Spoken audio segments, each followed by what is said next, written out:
Hola a todos, mi nombre es Emanuel Aguilar y hoy seré el podcaster de nuestro primer capítulo del comercio de las sombras, un viaje sonoro donde desentrañamos las historias ocultas de la economía y la sociedad latinoamericana.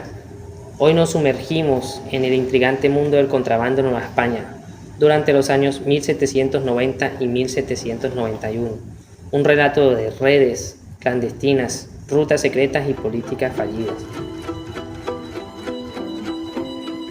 Tendremos al invitado especial Ropain Mendoza, quien es un experto en historia colonial. Ropain, qué gusto tenerte aquí en este episodio. Exploraremos cómo el contrabando moldeó a Nueva España. ¿Por qué crees que este tema sigue siendo tan relevante? Gracias, Emanuel. Imagina esto, un imperio intentando controlar un territorio inmenso con leyes rígidas, pero las personas siempre encuentran grietas. El contrabando no fue solo ilegalidad, fue supervivencia. Vaya, ya quiero saber más. Empecemos con el contexto. ¿Qué llevó a este comercio clandestino? Bueno, Emanuel, todo comenzó con las reformas borbónicas. La corona quería modernizar el comercio, pero, ¿sabes? Llegaron tarde. Veracruz era el único puerto ilegal. Y en regiones como Texas, la gente moría de necesidad. El contrabando se volvió su salvación. Bueno, ahora empecemos con nuestro segmento de preguntas y respuestas. Nuestro primer segmento se llama El sistema de comercio y las reformas borbónicas. Bueno, antes de las reformas, ¿cómo funcionaba el comercio? ¿Era tan restrictivo como dicen? Peor, mi bro. Imagina barcos escoltados por la Armada, llegando cada 2 años. Solo Veracruz podía comercializar. Pero el siglo XVIII, ese sistema era un dinosaurio. Las reformas intentaron abrir más puertos, Pero, ¿qué pero, siguió? vale, pero el daño ya estaba hecho. En el noroeste, la gente no esperó. Si no había pan, se inventaban el contrabando. Oh, súper. Bueno, empecemos con nuestro segundo segmento, los actores de la sombra. ¿Quiénes eran estos contrabandistas? ¿Eran héroes, villanos o...? Bueno, Manuel, todos, desde los llamados indios bárbaros que intercambiaban ganado por armas, hasta funcionarios corruptos, hasta los vigias costeros mal pagados, se unían a este juego. Ah, listo. ¿Y la corona no lo veía o cómo era la cosa? Claro que sí, mi bro, pero las redes eran tan densas como la selva. Caciques, militares, todos estos tenían un pie en la ilegalidad y otros en la sombra. Ah, súper. Bueno, seguimos con nuestro tercer segmento, que sería las rutas que desafiaron al imperio. ¿Cómo contrabandeaban las mercancías? ¿Eran rutas peligrosas? Más que todo por Luisiana, cruzando fronteras con ganado. En Yucatán usaban pueblos indígenas como Tapadera y Veracruz, ironías de la historia. Su monopolio alimentó el mercado negro. ¿Y provincias como Texas? Allí el 40% de los bienes eran ilegales. Sin contrabando, Texas hubiera sido un páramo literal. Ah, súper. Bueno, sigamos con nuestro cuarto segmento. La corona contraataca y fracasa. ¿Qué hizo España para detenerlo? Pues España más que todo implementó decretos, indultos, hasta prometían perdón si volvían las mercancías. Pero adivina qué, la corrupción lo devoró todo. Ah, y así empezó el declive del imperio entonces. Sin duda, el contrabando fue un cáncer que España nunca supo, te lo digo, nunca supo extirpar. Bueno, ya nos mencionaste las rutas que ellos utilizaban, pero ahora, ¿cuáles eran los productos que eran de objeto del comercio ilegal y cómo accedían a estos productos en la Nueva España? A ver, mi Manuel, el contrabando abarcaba un gran número de productos, llegándose al lucismo. Hablamos de contrabando de textiles, de especies de esclavos, incluso de contrabando de plata y oro que se extraía en forma ilegal. Su ruta de acceso podía, como sabemos, ser la habitual o la extraordinaria. En ocasiones se podía contar con la complicidad de administradores de otras potencias imperiales, como el inglés o el francés.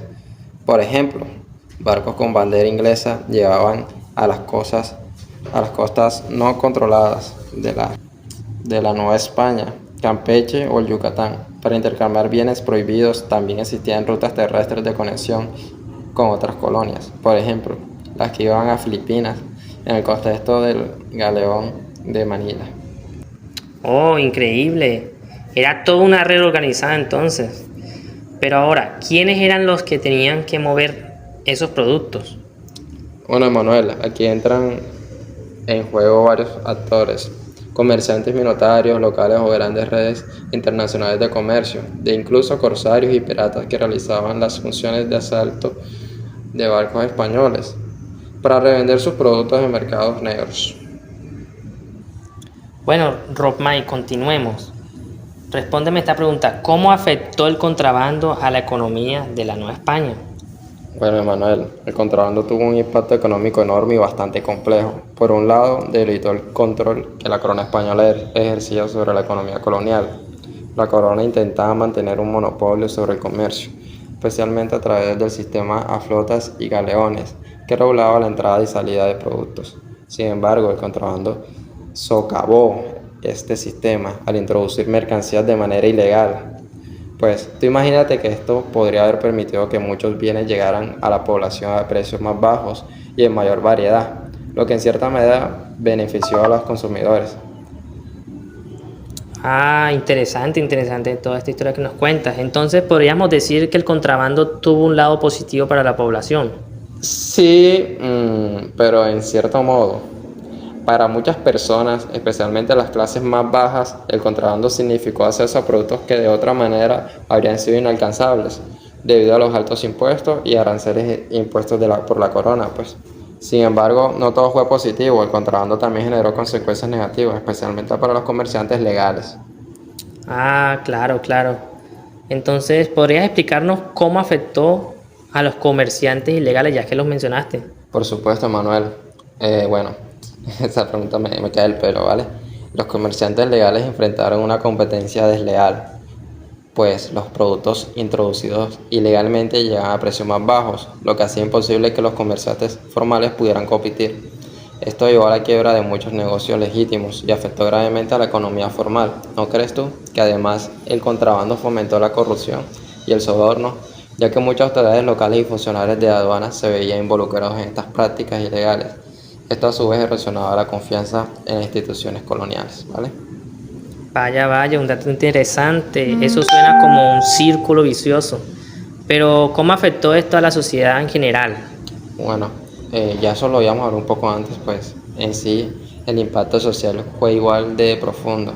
El contrabando fomentó una cultura de desobediencia y resistencia hacia las autoridades coloniales, lo que se le hizo más difícil conllevar la población. Al ver que las leyes y regulaciones eran constantemente aludidas, comenzaron a cuestionar la legitimidad y eficacia del gobierno español. Pues esta actitud de desafío no solo se limitó al ámbito económico, sino también se extendió en el plano político. Bueno, entonces quieres decir que el contrabando tuvo un papel en los movimientos independistas. Exactamente, Manuel. Quieres llegar a donde pues te quería llevar. El contrabando en cierta manera sembró las semillas del descontento que más tarde alimentaría los movimientos independistas del siglo XIX. La idea pues a la que quiero que lleguen es que de que era posible operar fuera del control de la corona y beneficiarse de ello contribuyó a crear un clima de insubordinación. A ver, esta cultura de resistencia y autonomía fue uno de los factores que eventualmente desembocó en la lucha por la independencia. Wow, eso es fascinante. Entonces podríamos decir que el contrabando no solo fue un fenómeno económico, sino también tuvo un catalizador por cambios políticos y sociales. Absolutamente, mi hermano. El contrabando no solo afectó la estabilidad económica de la colonia, sino que también jugó un papel crucial en la formación de una identidad y un sentimiento de autonomía entre la misma población. Este fenómeno aunque en su momento pudo parecer simplemente una práctica ilegal, tuvo repercusiones a lo largo y todavía plazo que contribuyeron a la lucha por la independencia. Increíble, increíble. Bueno, muchas gracias por compartir estos conocimientos. Bueno, en resumen, el contrabando fue la respuesta audaz de un pueblo cansado de esperar. Romay, ¿alguna lección para hoy? Claro, Manuel. Creo que la lección más importante que podemos extraer del fenómeno del contrabando en la Nueva España es que las acciones económicas y sociales, incluso aquellas que parecen pequeñas o marginales, pueden tener consecuencias profundas y duraderas en la historia de una sociedad. Para reflexionar un poco, el contrabando no fue solo una práctica ilegal para evadir impuestos o introducir mercancías, fue un síntoma de un sistema colonial rígido y desigual que generaba descontentos. Nos muestra cómo las personas, cuando se sienten excluidas o oprimidas por las estructuras de poder, encuentran formas creativas de resistir y sobrevivir. Sin embargo, también nos enseña que estas prácticas, aunque puedan beneficiar a algunos a corto plazo, pueden tener efectos negativos a largo plazo, como la corrupción, la desconfianza en las instituciones y la estabilidad económica. Pero quizás la lección más poderosa es que el contrabando en su momento fue una forma de resistencia, mi bro. Fue una forma de resistencia silenciosa que ayudó a sembrar las semillas de un cambio mayor. ¿O acaso tú no crees que la independencia no era cuerda con la historia? No está hecha solo de grandes batallas o discursos, sino también de las acciones cotidianas de las personas comunes que, sin saberlo, pueden estar construyendo el futuro.